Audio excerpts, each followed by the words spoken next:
Ադրբեջանի հետ տարածքների փոխանակում առանց Հայաստանի քաղաքացիների դիրքորոշման հնարավոր չէ անել։ Խորհրդարանում լրագրողների հետ ճեպազրույցում այս մասին հայտարարել է Նիկոլ Փաշինյանը, անդրադառնալով Ադրբեջանի կողմից օկուպացված հայկական Արցվաշենի հարցին։ Նա սակայն չի նշել, թե ինչպես է հստակեցվելու քաղաքացիների դիրքորոշումը։ Նոյեմբերի 8-ին Փաշինյանը սոցցանցերում գրել էր, որ Ադրբեջանի հետ սահմանազատման արդյունքում պետք է վերադարձնենք Արցվաշենը եւ Հայաստանի մյուս օկուպացված ինքնիշխան տարածքները։ Այսօր էլ վերահաստատել է նախկինում արված հայտարարությունները, որ Ադրբեջանի հետ տարածքային հարցերը լուծվելու են բացառապես սահմանազատման եւ սահմանագծման ճանապարհով, բացառելով ուժային որևէ սցենար։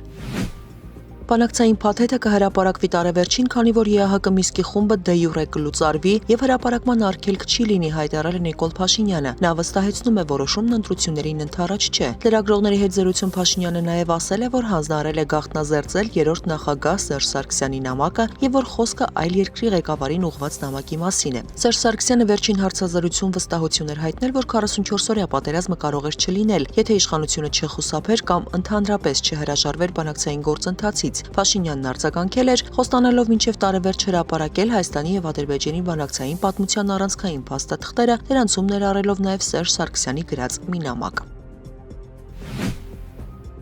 Ռուսաստանի արտաքին հետախուզության ծառայությունը հայտարարել է, թե քաղաքական պատճառներով Հայաստանը մտադիր է հրաժարվել ռուսական հացահատիկից հօգուտ Եվրամիության կողմից ֆինանսավորվող ավելի թանկ ուկրաինական հացահատիկի։ Լրագրողների հետ ճեպազրույցում արձագանքելով ռուսական կողմի այս հայտարարության մասին հարցին Նիկոլ Փաշինյանն այն բացարձակ անհեթեթություն է որակել։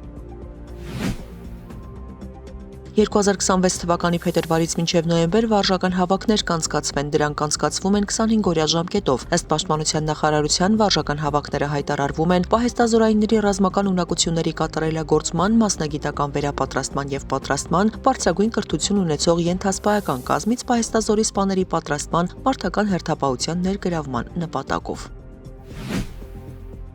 Մայր Հայաստան շարժումը Facebook-յան էջում ահազանգել է, որ վաղար շաբաթում անհայտ անձանց կողմից գետնին տապալվելուց հետո առևանգվել է Մայր Հայաստանի աջակից բլոգեր Օնո Հարությունյանը։ Ներքին գործերի նախարարությունից Factor TV-ին հայտնել են, որ խուլիգանության կասկածանքով մեկ անձ ձերբակալվել եւ ներկայացվել է քննչական կոմիտե։ Կոմիտեից էլ խոստանում են հավելյալ տեղեկատվություն տրամադրել ավելի ուշ։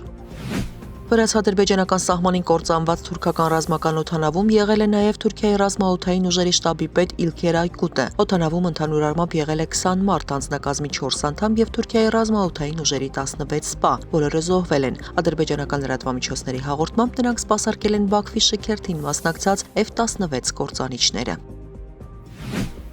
ԱՄՆ նախագահ Դոնալդ Թրամփը հայտարարել է, որ ստիպված կլինի զրպարտության համար դատական հայց ներկայացնել BBC-ի դեմ Պանորամա հաղորդման ընթացքում իր ելույթի խմբագրման հետ կապված սկանդալի պատճառով։ Թրամփը նշել է, նրանք մոլորության մեջ են գցել հանրությանը եւ խոստովանել են դա։ BBC-ն ավելի վաղ հայտնել էր, որ Թրամփը սպառնացել է $1 միլիարդ հայց ներկայացնել, եթե բրիտանական կորպորացիան մինչև նոյեմբերի 14-ը չհեռացնի ԱՄՆ ղեկավարի խմբագրված ելույթով թողարկումը։ Այս սկանդալի հետևանքով հրաժարական են տվել BBC-ի գլխավոր տնօրեն Թիմ Դեյվին, ինչպես նաև լրատվական բաժնի ղեկավար Դեբորա Թուրնեսը։ BBC-ի կառավարիչների խորհրդի նախագահ Սամիր Շահը հրապարակավ ներողություն է խնդրել այդ սխալ որոշման համար։